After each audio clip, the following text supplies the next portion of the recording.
আসসালামু আলাইকুম ভিউয়ার্স। সঞ্চয় ভিসা ইউটিউব চ্যানেলটিতে আপনাদের সকলকে স্বাগত। আমাদের আজকের ভিডিওতে গুরুত্বপূর্ণ কিছু ইনফরমেশন আপনাদের সঙ্গে শেয়ার করতে চলেছি। আমাদের আজকের এই ভিডিওটিতে যে দেশটির ওয়ার্ক ভিসা নিয়ে আমরা আলোচনা করব সেই দেশটির নাম হচ্ছে জাপান। আমি রিসেন্ট ঢাকাতে গিয়ে দেখেছি জাপানের ওয়ার্ক ভিসা পাওয়ার জন্য মানুষ কি পরিমাণ পাগল পার হয়ে আছে।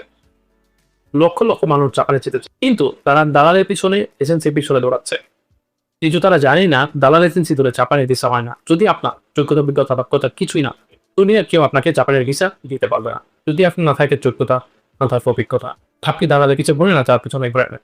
কিন্তু আমাদের আজকের ভিডিওটির মাধ্যমে আমরা আপনাদের সঙ্গে শেয়ার করবো কিভাবে মাত্র 3 থেকে 4 লক্ষ টাকা খরচ হলে আপনার জাপানি ওয়ার্ক ভিসা নিয়ে সরাসরি কোম্পানিতে যোগদান করতে পারবেন। এটা বিষয় সত্যি বিস্তারিত আলোচনা হবে ইনশাআল্লাহ। তো ফিগার্স মূল আলোচনায় যাওয়ার আগে রিকোয়েস্ট আপনাদের করতে চাই, সেটা হচ্ছে যারা আমাদের ইউটিউব চ্যানেলটিতে এখন সাবস্ক্রাইব করেনি তারা অবশ্যই বিস্তারিত আপডেট, বিস্তারিত ইনফরমেশনগুলো পেতে অবশ্যই আমাদের চ্যানেলটিকে সাবস্ক্রাইব করতে ভুলবেন না। আর যারা সাবস্ক্রাইব অলরেডি করেছেন তাদেরকে অসংখ্য ধন্যবাদ। তো ভিউয়ার্স, আর দেরি না করে চলুন আমাদের মূল আলোচনা শুরু করা যায়।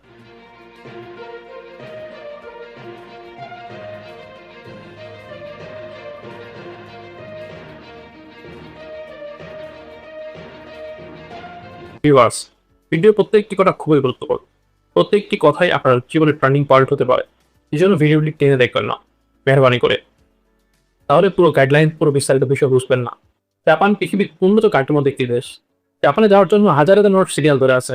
আপনাকে কেন কোম্পানি নিবে এটা আপনাকে বুঝতে হবে, কারণ আপনার যোগ্যতা, অভিজ্ঞতা, দক্ষতা রয়েছে। এই জন্য আপনার নিজের উপর কনফিডেন্স নিয়ে আসতে হবে। আপনি যদি নিজের উপর কনফিডেন্স নিয়ে আসতে পারেন, ইনশাল্লাহ আপনার দ্বারা হবে। এই জন্য দালাল এজেন্সি দেওয়া ছাড়া কীভাবে জাপানে আপনি নিজে নিজে ট্রাই করে যাবেন, অ্যাপ্লিকেশন করে যাবেন, সেই চিন্তাটা আগে করে কনফিডেন্স নিয়ে আসেন, বিশ্বাস নিয়ে আসেন। তো ভিউয়ার্স, এই পর্যায়ে আমরা আপনাদের সঙ্গে শেয়ার করবো জাপানে বর্তমানে কী কী কাজের চাহিদা সব থেকে বেশি রয়েছে। প্রথমেই আমি আপনাদের সঙ্গে হোটেল সেক্টরটা আলোচনা করতে চাই, কারণ জাপান একটা ট্যুরিস্ট কান্ট্রি, ঠিক আছে? লক্ষ লক্ষ টুরিস্ট পুরো বিশ্ব থেকে জাপানে ঘুরতে যায় প্রতি বছর। এই জন্য জাপানের যে রেস্টুরেন্টগুলো রয়েছে, রেস্টুরেন্টগুলোতে ব্যাপক পূর্ণ চাহিদা থাকে। যেমন মনে করেন kitchen helper, cashier, hotel boy, chef, assistant cook, barista, housekeeper, cleaner. Hotel সেক্টরের এই কাজগুলোতে অনেক ব্যাপক চাহিদা রয়েছে জাপানে। আপনারা যারা এই সেক্টরগুলোতে কাজ করেন, আপনারা জাপানের এই কাজগুলোতে আবেদন করতে পারবেন। এরপর যদি এগ্রিকালচার সেক্টরে যান, এগ্রিকালচার সেক্টরের ব্যাপক চাহিদা রয়েছে। জাপান বিশাল একটা দেশ, এই বিশাল একটা দেশের এগ্রিকালচার সেক্টরটা অনেক বেশি গুরুত্বপূর্ণ। আর জাপানে সব কিছু উৎপাদন করা যায়। সামান্য কিছু সংখ্যক কিছু জিনিস তারা তাদের দেশে আমদানি করে, যেগুলো রেয়ার, তাদের দেশে হয় না। তাছাড়া ম্যাক্সিমাম জিনিস তারা উৎপাদন করে থাকে। এই জন্য আপনি যদি এগ্রিকালচার সেক্টরের ওয়ার্কার, কোনো ফার্ম ওয়ার্কার, কোনো dairy farm worker, harvesting worker, এই সমস্ত সেক্টরে কাজ করে থাকেন, আপনি আবেদন করতে পারবেন। আপনার জন্য ব্যাপক সুযোগ সুবিধা চাহিদা রয়েছে। এরপর যদি আপনি মেডিকেল সেক্টরে যান, nurse, registered nurse, care giver, doctor, medical assistant, physiotherapist, এই ধরনের যত জব রয়েছে ব্যাপক চাহিদা, ব্যাপক ব্যাপক চাহিদা রয়েছে জাপানে। জাপানের অর্ধেকের বেশি মানুষ এখন বৃদ্ধ হওয়ার পথে, কিন্তু তাদের দেখভাল করার লোক নাই। তাদের জন্য নার্স হায়ার করার জন্য পর্যাপ্ত নার্স নাই, কেয়ার গিভার নাই। আপনার দিতে হচ্ছে মেডিকেল সেক্টরে এই সকল কাজগুলো করার অভিজ্ঞতা রয়েছে আপনারা জাপানে দ্রুত আবেদন করেন। জাপানের কোম্পানিগুলো, জাপানের সরকার আপনাদের দিকে তাকিয়ে আছে, কখন আপনারা আসবেন। এরপর যদি আইটি সেক্টরে যান, আইটি সেক্টরে ব্যাপক চাহিদা হচ্ছে। যেমন মনে করেন computer operator, programmer, web designer, graphics designer, video editor, data analytics, digital marketing, এই ধরনের যত আইটি সেক্টরে জব রয়েছে আপনারা এগুলোতে আবেদন করতে পারবেন। ব্যাপক চাহিদা রয়েছে। এরপরে যদি আপনার ফ্যাক্টরি সেক্টরে যান, ইন্ডাস্ট্রিয়াল সেক্টরে যান, আপনার অনেক কোম্পানি বা ফ্যাক্টরি রয়েছে যেগুলো প্রায় বন্ধ হওয়ার পথে, কর্মীরা হবে। আপনারা জানেন জাপানের জনসংখ্যা খুবই কম। এই যে তাদের ইন্ডাস্ট্রিয়াল যে এরিয়া, ইন্ডাস্ট্রিয়াল যে কান্ট্রি, ব্যাপক বিস্তৃত, কিন্তু কর্মী নাই। এছাড়া factory worker, factory supervisor, machine operator, merchandiser যারা রয়েছেন, আপনারা আবেদন করতে পারবেন। ইঞ্জিনিয়ারিং সেক্টর জাপানের সব থেকে বেশি চাহিদা যে সেক্টর রয়েছে। বাংলাদেশে হাজার হাজার ইঞ্জিনিয়ার জাপানে কাজ করে, জাপানের বিভিন্ন কোম্পানিতে কাজ করে। আমার দুইজন পরিচিত শিক্ষক জাপানে কাজ করে। তারা আমার স্কুলে শিক্ষকতা করতে করতে একজন চলে গেছে, আর একজন আমাকে প্রাইভেট পড়াতো, সে একজন শিক্ষকতা আপনার চলে গেছে। দুজনে ইঞ্জিনিয়ার ছিল। আপনি electrical engineer, mechanical engineer, civil engineer, electronic site engineer, construction engineer, এয়ারিং ইঞ্জিনিয়ার, আপনি যে সেক্টরে ইঞ্জিনিয়ার হন না কেন, আপনার জন্য ব্যাপক ব্যাপক চাহিদা রয়েছে এবং উচ্চ বেতনের সুবিধা রয়েছে। এরপর যদি কনস্ট্রাকশন সেক্টরে যান, construction worker, construction supervisor, foreman, tiles মিস্ত্রি, প্লাস্টার মিস্ত্রি, রড বাইন্ডার, পেক operator, crane operator, plumber, electrician, AC fridge mechanic, automobile mechanic, mobile mechanic, machineries mechanic, tab website রয়েছে। আপনারা চাইলে এই সেক্টরগুলোকে আবেদন করতে পারেন। আশা করি আপনাদের কী কী কাজের চাহিদা বেশি হচ্ছে আপনার বিস্তারিত বিষয়গুলো বুঝতে পেরেছেন। এখন আমি আপনাদের সঙ্গে শেয়ার করবো জাপানে যেতে আপনাদের টোটাল কত টাকা খরচ হবে। জাপানে যেতে আপনাদের সামান্য 3 থেকে 4 লক্ষ টাকা খরচ হতে পারে, সেটা অ্যাম্বাসি কস্ট আর বিমান কস্ট, এর মধ্যে সবকিছু হয়ে যাবে ইনশাল্লাহ। এর বাইরে একটা টাকাও মানিয়ে না। চাকরির কোনো কোম্পানি আপনার কাছ থেকে 1 টাকা নেবে, আপনার পিছনে ইনভেস্ট করে তারপর তারা আপনাকে নিয়ে যাবে। এটা কি স্পন্সরশিপ হিসাবে, এবং এক্ষেত্রে যদি আপনি যেতে পারেন আপনার বেতনটাও অনেক হাই হবে। যেহেতু কোনো এজেন্ট থাকে না, কোনো দালাল থাকে না, আপনার খরচটাও যেমন মিনিমাম হয়, এবং এখানে কোনো এজেন্ট দালাল আপনার বেতনটাও খায় না। সরাসরি কোম্পানিতে আপনি যোগাযোগ করে যেতে পারেন, এই জন্য আপনার বেতনটাও সরাসরি আপনি পান, এই জন্য বেতনটাও বেশি হয়। কমসে কম 1.5 থেকে 3 লাখ 4 লাখ টাকা পর্যন্ত আপনারা বেতন পেতে পারেন। যার যে খালেদ সিকিউরের বেতনের চাহিদা ডিমান্ড আলাদা আলাদা হতে পারে, তবে 1.5 থেকে 4 লক্ষ টাকা পর্যন্ত আপনাদের বেতন হতে পারে, এটা আপনারা ধরে রাখতে পারেন। সময় কেমন লাগবে? সময়টা টোটালি আপনার উপর নির্ভর করে, কারণ আপনি যত দ্রুত একটা জাপানি কোম্পানি থেকে জব অফার ম্যানেজ করতে পারবেন, আপনি তত দ্রুত জাপানে যেতে পারবেন। ঠিক আছে? এখানে কোনো কোম্পানি এজেন্সি নাই যে আপনাকে জব ম্যানেজ করে দিবে কি ভিসা ম্যানেজ করে দিবে। কোম্পানি বা দালাল ধরে এখন যাওয়া যায় না। ঠিক আছে? 2টা ওয়ে হচ্ছে, একটা হলো সরকারিভাবে, 2 নম্বর স্পন্সরশিপ ভিসা। সরকারিভাবে যখন সার্কুলার আসে আর 150 থেকে 200 মানুষ 500 মানুষ নেয়, কিন্তু তারা অ্যাপ্লিক্যান্ট লাখ লাখ, নিজের চাহিদায় হয় না, ব্যাপক কম্পিটিশন। দ্বিতীয় একটি ওয়ে হচ্ছে, সেটা হলো স্পন্সরশিপ ভিসা। সেটা হলো জাপানের কোম্পানিগুলোতে আবেদন করতে হবে, আবেদন করে সেখান থেকে একটা জব করতে হবে। এই জব ম্যানেজ আপনি করতে পারলে তাকে ভিসা পাবেন 100%। আর এই জবকে ম্যানেজ করার জন্য আপনাকে আপনার CV, cover letter, experience certificate, এই 3টা ডকুমেন্টস রেডি করে আপনাকে আবেদন করতে হবে জবের জন্য। চাকরির জব জাপানের বিভিন্ন কোম্পানিতে, এবার আমাকে একটা চাকরি দাও, আমার এই যোগ্যতা আছে, আপনার সিভি, কভার লেটার, এগুলো এক্সপিরিয়েন্স সার্টিফিকেট এগুলো কাহাবে। এখন আপনার কাছে সিভি নাই, কভার লেটার নাই, জব এক্সপিরিয়েন্স সার্টিফিকেট নাই, কি করবে? যাদের রেডি আছে তারা করতে পারবে, যাদের রেডি নাই তারা আমাদের সঙ্গে যোগাযোগ করতে পারে। স্ক্রিনে থাকা হোয়াটসঅ্যাপ নাম্বার আমাদের সঙ্গে যোগাযোগ করবেন, আমরা আপনাদেরকে CV, cover letter, experience certificate ready করে দিতে পারবো। পাশাপাশি আমাদের মাধ্যমে আপনারা জাপান, অস্ট্রেলিয়া, কানাডা, ইউরোপের যে কোনো দেশ, আমাদের মাধ্যমে বিভিন্ন কোম্পানিতেও জবের জন্য আবেদন করে দিতে পারবেন। যাদের লাগবে স্ক্রিনে থাকা হোয়াটসঅ্যাপ নাম্বারে মেসেজ করবেন, যাদের লাগবে না তারা মেসেজ করবেন না দয়া করে।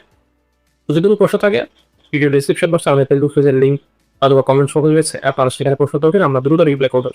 এখন থাকলো জাপানের কোম্পানিগুলো আপনারা কীভাবে খুঁজবেন, কীভাবে অ্যাপ্লাই করবেন সে বিষয়টি এখন লাইভ গিয়ে আপনাদেরকে দেখিয়ে দিব কীভাবে আপনারা জাপানের কোম্পানি খুঁজবেন এবং অ্যাপ্লাই করবেন। তো ভিউয়ার্স, চলুন সরাসরি কোম্পানি স্ক্রিনে গিয়ে আপনাদের সে বিষয়গুলো দেখিয়ে দেয়। সার্চ অপশনে এসে আপনাকে লিখতে হবে লুক্সেমবার্গের যেই জবটি আপনি সার্চ করবেন সেটা না, ঠিক আছে, প্লাস দেশ কান্ট্রি। তো আমি লুক্সেমবার্গে সার্চ করবো, তো লুক্সেমবার্গ লিখছি, ঠিক আছে। Luxembourg top 10 operator company search দিব, ঠিক আছে। সার্চ দিলে আমার সামনে গুগল সব কিছু দিয়ে দিবে।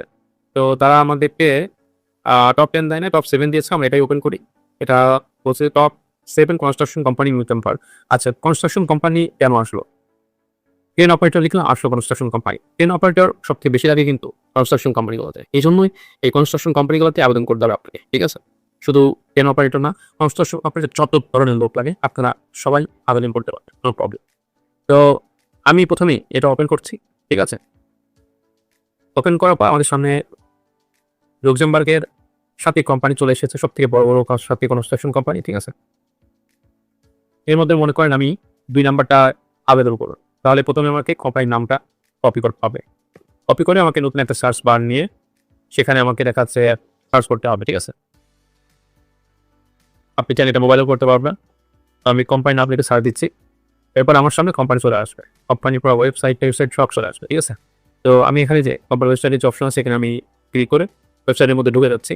তাহলে এখানে ক্লিক করে আমি দিতে পারতাম, তো এখানে যেহেতু ওয়েবসাইট লিঙ্ক দেওয়া আছে সুতরাং এখানে আগে এখান থেকে গেলাম। যারা এখানে পাবেন না তারা এখান থেকে চলে যাবে, ঠিক আছে।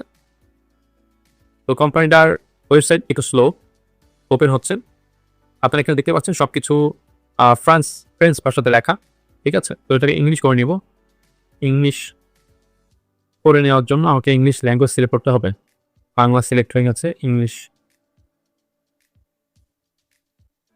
সিলেক্ট করে নিলাম, ট্রান্সলেট করে নেব। এখন সবকিছু ইংলিশে চলে আসবে, ঠিক আছে। আমার বুঝতে সুবিধা হবে, আপনারা এইভাবে ইংলিশে ট্রান্সলেট করে নিতে পারেন, তাহলে বাংলা করে নিতে পারেন, সিস্টেম তো দেখে নিলেন, ঠিক আছে। তো কোম্পানি তো ওপেন করবো। এখন কোম্পানি থেকে আমি কি ইনফরমেশন নিই যেহেতু আমি এখান থেকে আবেদন করবো এই কোম্পানিতে, তাহলে সর্বপ্রথম আমাকে কোম্পানির নামটা নিতে হবে। ঠিক আছে, তো কোম্পানির নাম তো আমরা এখান থেকে নিয়েছি। আমি কোম্পানির নামটা কপি করলাম। কপি করে আমাদেরকে একটা আলাদা ডক্স ফাইল নিতে হবে, এখানে আমরা এই সব কিছু সাজিয়ে তারপরে আবেদন করবো। ঠিক আছে, তো আমি একটা গুগল ডক্সের একটা পেজ নিয়েছি। এখানে একটা টেন অপারেটরের কভার লেটার আপনারা দেখতে পাচ্ছেন এখানে রেডি। আমরা জাস্ট এখানে যে কোম্পানি নেম দেওয়ার, আমরা প্রত্যেককে কভার লেটারতেই সেখানে কিন্তু এই তিনটা অপশন থাকে। ঠিক আছে, তো এখানে আমাকে লিখে দিতে হবে কোম্পানির নামটা। আমি কপি করে নিয়ে এসেছিলাম, পেস্ট করে দিলাম। ঠিক আছে, এরপরে আমার লাগবে কোম্পানির অ্যাড্রেসটা। তাহলে কোম্পানির অ্যাড্রেসটা আমি কোথায় পাবো? এটা আমি কোম্পানির ওয়েবসাইট থেকে কালেক্ট করবো। আমি যদি ওয়েবসাইটের নিচের দিকে একটু চলে আসি, তাহলে আমি এখানে অ্যাড্রেসটা পেয়ে যাচ্ছি। ঠিক আছে, এই যে এটা হলো অ্যাড্রেস। আমি অ্যাড্রেসটা এখান থেকে নিব, এখানে গিয়ে পেস্ট করে দিলাম। অবশ্যই অ্যাড্রেস এক লাইনে রাখার চেষ্টা করবেন, কখনো তৃতীয় লাইনে দেওয়ার চেষ্টা করবেন না। এখানে সর্বশেষ যদি আপনার দেশের নাম লেখা না থাকে, তাহলে আপনাদের দেশের নামটা লিখে নিতে হবে। যেমন লুক্সেমবার্গের LUXEMBOURG।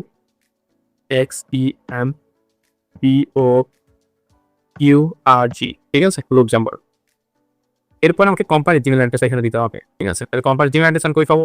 আমি আবার চলে যাবো কোম্পানির ওয়েবসাইটে, সেখানে এসে এই যে জিমেল অ্যাড্রেস আছে এটা কপি করবো। ঠিক আছে, আবার সেই গুগল ডক্স ফাইলে যাবো, গিয়ে এখানে জিমেলটা আমি কপি করে দিলাম। এবার আমার কিন্তু সবকিছু রেডি হয়ে গেছে।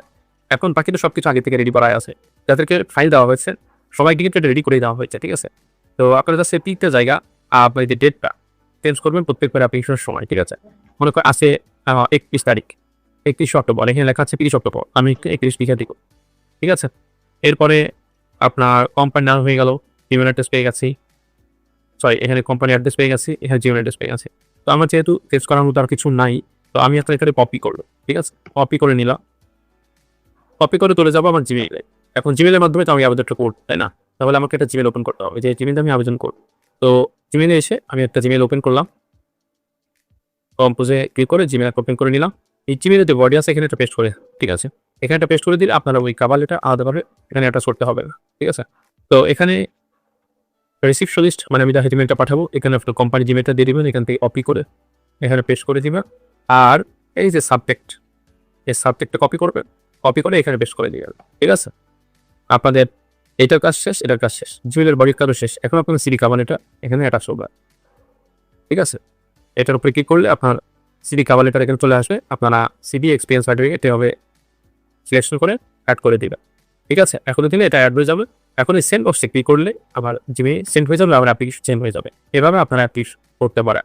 ঠিক আছে, আশা করি আমাদের আজকের ভিডিওটির মাধ্যমে আপনারা জানতে পেরেছেন কীভাবে আপনার লুক্সেমবার্গে অ্যাপ্লিকেশন করবেন সেটা। তো এভাবে অ্যাপ্লিকেশন করলে আসলে অ্যাপ্লিকেশনটা প্রপারলি কোম্পানির কাছে পৌঁছায়। ঠিক আছে, আর বিভিন্ন ওয়েবসাইটের থ্রুতে অ্যাপ্লিকেশন করলে কি হয়, অনেক সময় ওই ওয়েবসাইটে যে আমার অ্যাপ্লিকেশনগুলো আটকে থাকে। ঠিক আছে, কারণ থার্ড পার্টি একটা ওয়েবসাইট থেকে আমি অ্যাপ্লিকেশন করতেছি, কোম্পানির মধ্যে নাও যেতে পারে। এই জন্য অবশ্যই সরাসরি কোম্পানি দিয়ে আবেদন পাঠায় সব থেকে বেটার। তো আশা করছি আমাদের আজকে ভিডিওটির মাধ্যমে কীভাবে লুক্সেমবার্গে জবের জন্য আবেদন করবেন সেটা প্রপারলি বুঝতে পেরেছেন। আর যারা আবেদন করতে পারেন না বা আবেদন করতে পারছেন না, এরপরে অনেকেই পারবেন না, আর আমাদের মাধ্যমে সার্ভিস নিতে পারেন, আমরা অ্যাপ্লিকেশনে সার্ভিস দিতে পারবো।